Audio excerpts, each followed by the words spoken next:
Hey, I'm Corey Goebel, and this presentation introduces an action research proposal titled The Effects of Collaborative PD for Inquiry-Based Science Curriculum.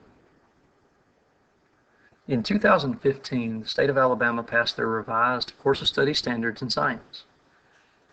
These now mirror next generation science standards and other national initiatives in that they have a dual focus on both content learning alongside scientific practices. There's now explicit expectation for inquiry-based instruction. Compared to the old standards, these lend much better to inquiry. You've got verbs like analyze, interpret, explain, compared to the more memorization-centric identify that characterize the older standards. Following initial overview of upcoming changes in 2016, there's really been no formal district level or school level PD related to implementing the standards for Coleman High School teachers.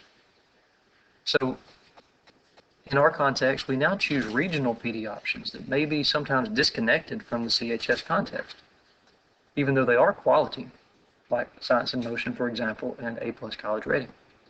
So as the only high school in the district, Coleman has no formal district-wide bio curriculum to follow.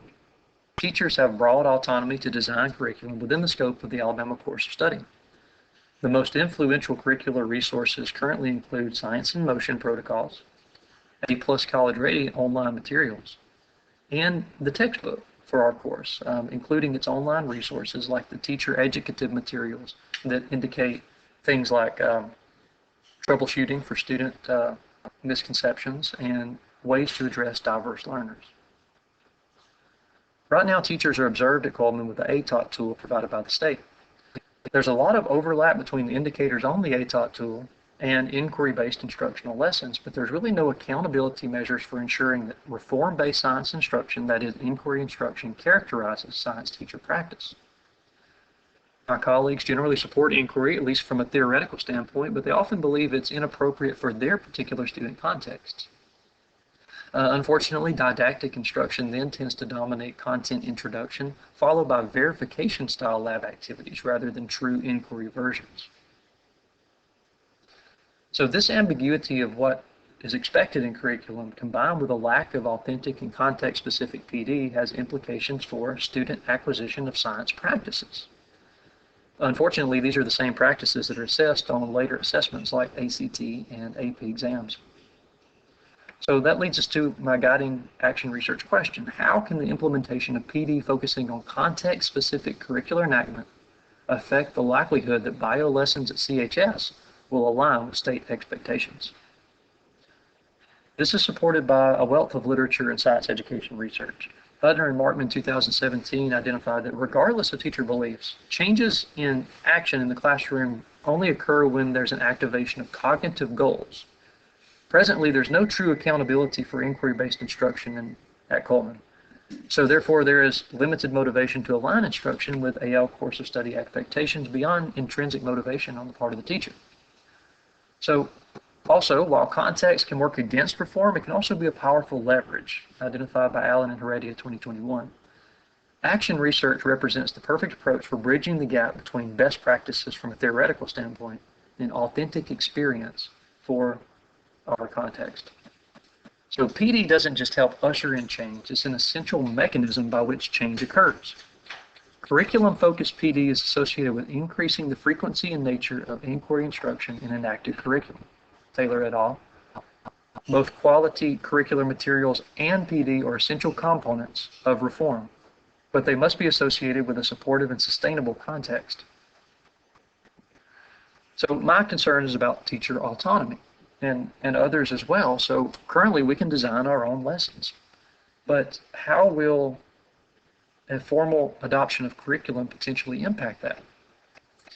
And according to Pinuel and Gallagher, 2009, when teachers were allowed to choose aspects of a new inquiry-based curriculum, it did not reduce student opportunities to engage in inquiry.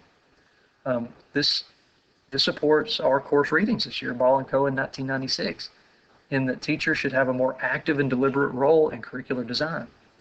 And also Davis and Krajcik, 2005, when indicating that training should be coupled with opportunities to use new materials if they are to become effective. So a focus on enactment. So this will occur at Coleman High School, North Central Alabama. So we have about a little less than 1,000 students in grades 9 through 12, culturally and racially homogeneous. About 38% students are considered to be low income. This will take place over one semester of intro biology, a state requirement for high school graduation in Alabama. Students take this as either their freshman or sophomore year, so often there's a combination of both grade levels. This would include 4 teachers of 12 bio classes total. That's about how many we have per year. This includes myself in the mix. So each teacher in this study would have at least a decade or more teaching experience in science. And fortunately, all of these teachers were actively teaching during the transition to the new expectations. So the study would begin with 2 baseline measures. So one would be an initial measurement of the reform-based teaching practice for bio teachers, measured by the RTOP. More on this in a minute. This would be coupled with teacher interviews, both semi-structured in nature, to gather information about self-reported inquiry use, perceived value of current resources, and the types of PD and the nature of PD attended after the revised standards. So at the heart of the study would be 10 sessions of PD scattered throughout the semester, so usually about 2 per month in our common planning time. So central to each lesson would be an open discussion of lesson formats and rationale, along with alignment to the current course of study standards and how they would be feasible in our own contexts.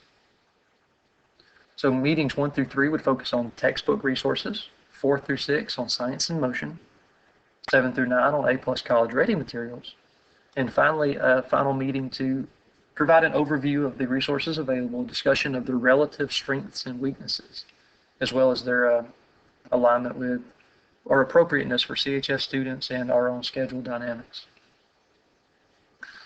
Following this up would be 2 observations with the RTOP again, and semi-structured interviews regarding beliefs about many of the same as the initial, but with the inclusion of a reflection upon the PD sessions and their perceived value.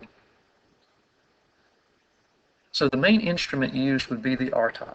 So the Reform Teaching Observation Protocol, originally designed by a teacher group in Arizona prior to the turn of the century.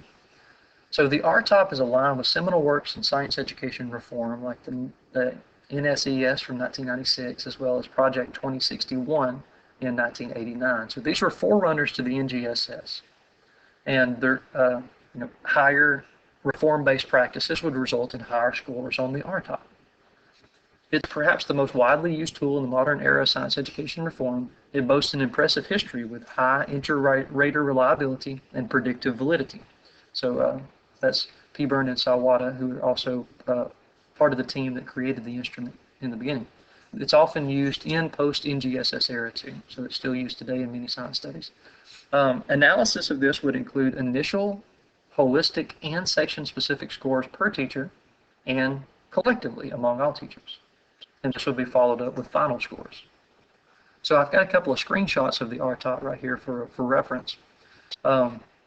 This particular screenshot includes indicators related to student exploration prior to formal presentation, the activation of prior knowledge. These are aligned with inquiry-based instruction. Also aligned with student science practices according to the Alabama Course of Study Standards. You've got modeling, the generation of hypotheses. So both initial and final interviews would also be analyzed. This would be through thematic analysis of interview transcripts as well as rich narrative. Descriptive statistics for the RTOP scores. This is overall analyses. A non-parametric comparison between the RTOP scores, initial versus follow-up. And qualitative changes in self-reported beliefs of teachers about inquiry instruction, curricular resources, and the implementation of each. Rich narrative, when appropriate, would highlight notable instances of insight to reinforce thematic findings. So through regular collaborative, authentic, and context-specific PD, this is what I would expect. Teacher practice would increasingly be characterized by reform-based practice in keeping with expectations of the state. Teacher familiarity with and confidence in implementing available curricular materials will increase as engagement with their use also increases. Teachers will become better at evaluating and strategically selecting from present available resources for differentiated instruction and in the context of our CHS students. And finally, student science achievement would be expected to increase, as many of the assessments also assess inquiry-based or student scientific practices. This has implications for college and career STEM pursuits and ultimately scientific literacy.